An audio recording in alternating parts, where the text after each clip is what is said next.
120-22 बार उनको हर एक दिन मैंने चैलेंज किया ममता बनर्जी को कि या तो आप मेरा खिलाफ डिफेमेशन केस कीजिए, कोर्ट पे जाइए, आपका पास पावर है, या तो आप एक्सेप्ट कीजिए कि आप जिहादी है। 50 जगह में कलकत्ता में 2-2 हजार लड़के बैठा के हम कलकत्ता को ब्लॉक कर देंगे।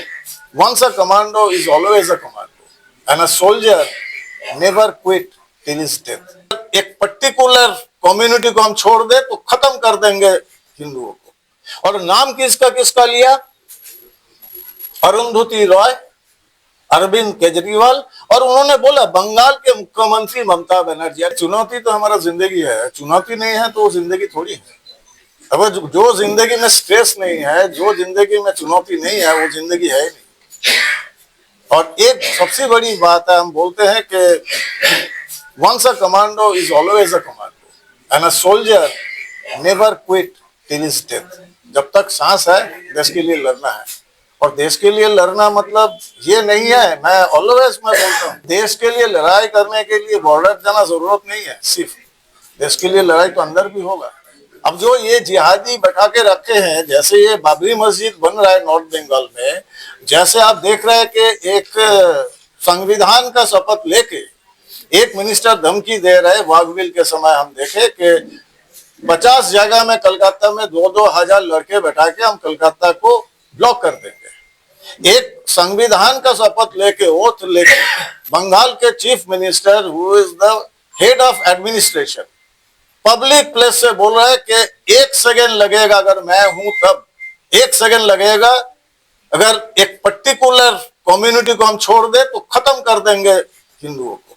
मैं तो चैलेंज बताया उनको कि आपका हिम्मत है तो आप उनको छोड़िए और आप हिंदू समाज हम भी दिखा देते हैं क्या होता है। आपको याद होगा हैदराबाद का एमएलए अकबरुद्दीन वैसी, असादुद्दीन वैसी का भाई, उसने यही बोले थे कि 15 मिनट लगेगा, पुलिस हटा दो, हम हिंदू को समझा देंगे। और ये तो बंगाल डेवलपिंग और उन्नयन का सरकार है ना, तो 15 मिनट को 1 सेकेंड ला दिए। हम बोले कि आपका औकात है, आप करिए, तो फिर आप देख लीजिए क्या होगा। तो ये लड़ाई को करना है। कमांडो में जो हम टेररिस्ट के साथ लड़ते थे, ये कम थोड़ी है लड़ाई।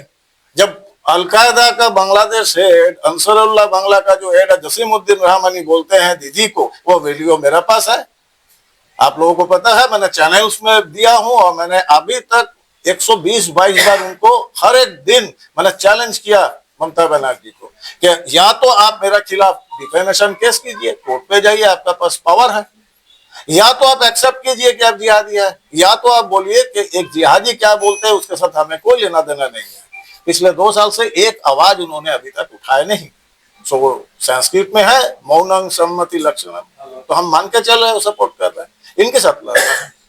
आपको मैं और एक चीज बताऊं, और वो भी वीडियो मेरे पास है, वो भी मैंने चैलेंज किया कि आपको जो करना मेरा खिलाफ कर लो।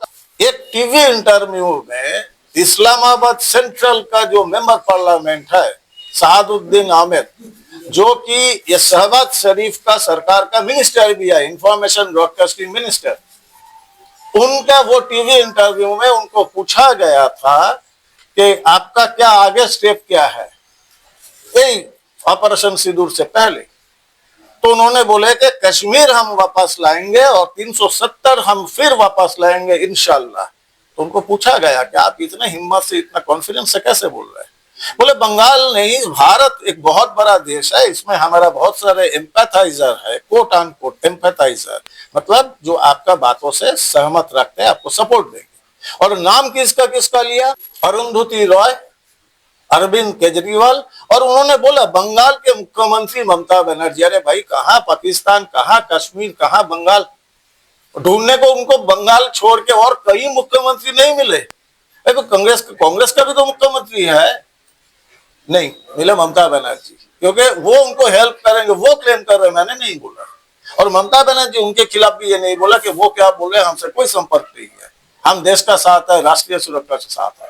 तो ये अगर ऐसे ही हरकत करेंगे, हमें तो लड़ रहे हैं। कमांडो का काम थोड़ी है पेंशन लेना, घर में बैठ जाना। देखिए, दुनिया के जो बड़े बड़े डॉक्टर है ना, उन लोगों के लिए एक बहुत बड़ा चुनौती होता है ये जो एलर्जी होता है। आपको भी शायद एलर्जी हुआ होगा कि कौन सा चीज खाने से किसका एलर्जी होगा कोई नहीं बोल सकते। आज तक दुनिया में कोई डॉक्टर नहीं पैदा हुआ। उसका इलाज होता है एलेग्रा, ये सब जो होता है ना, सेटजीन। अब किसी महिला, वो अगर उन्होंने संविधान का शपथ लेके बैठे हैं, अब उनको अगर राम नाम से एलर्जी है, उसका तो इलाज वही होता है, कानून का दरवाजा खटखटाए, वो जो है आपको देंगे दवाई। अब वो दवाई, अब कितनी बंगाल के सरकार बताइए आप कितनी थप्पड़ खाएंगे आज तक। मतलब मुझे तो शर्म आता है। बंगाल में एक कहावत है, हिंदी में भी है, तो जिसका एक कान काट गया वो गांव का साइड से चुपके से निकलता है, जिसका दोनों कान काट गए वो बीच सड़क से जाते हैं। और कितनी बार देखिए ना आप, हफ्ता में गिन लीजिए, पिछले हफ्ता कितनी बार सुप्रीम कोर्ट का थप्पड़ खाए। इनका तो वही है, हमें तो राम हमारा अधिकार है, राम हमारा, राम जी तो हिंदुओं का तो सब कुछ वही है, उसको हम कैसे रोकेंगे और कौन रोकेंगे, किसका हिम्मत है। कानूनी तौर पे चल रहा है, बाकी भी देख लेंगे, हम रोक नहीं पाएंगे। नहीं, देखिए बात ऐसा है कि बोलने वाले कौन है। अगर वो राहुल गांधी बोलते हैं तो भाई, एक पुराना कहावत है अंग्रेजी में बोलते हैं ऑक्सीमोरन, मतलब जैसे अब अगर बंगाल में सुनेंगे बोलते हैं काठाल और आमसत्व, भाई आमसत्व आम से होता है, करेक्ट। सोना और पाथर बाटी, अरे भाई पत्थर और सोना तो एक ही है, करेक्ट। अब वो इंटेलिजेंट राहुल गांधी होंगे तो बात वही है, दोनों में तो कोई तालमेल है नहीं। अब वो बोलते हैं, बोलने दीजिए, उनसे क्या फर्क पड़ता है। हजार हजार सालों का हमारा परंपरा है, हम आगे करेंगे। किसी को लगता है शोरगुल, वो कान बंद करके बोलेंगे।